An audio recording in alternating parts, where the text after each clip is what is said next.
తీసినాడు కదా దేవుడు, కాడి కింద నుంచి నన్ను తీసినాడు కదా.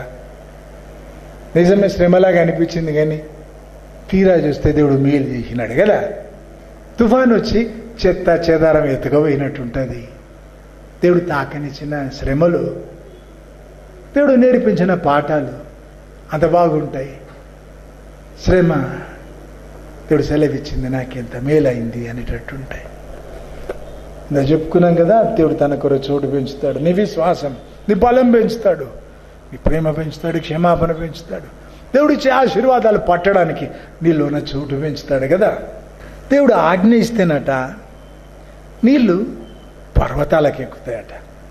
104వ కీర్తన 7-8 వరకు.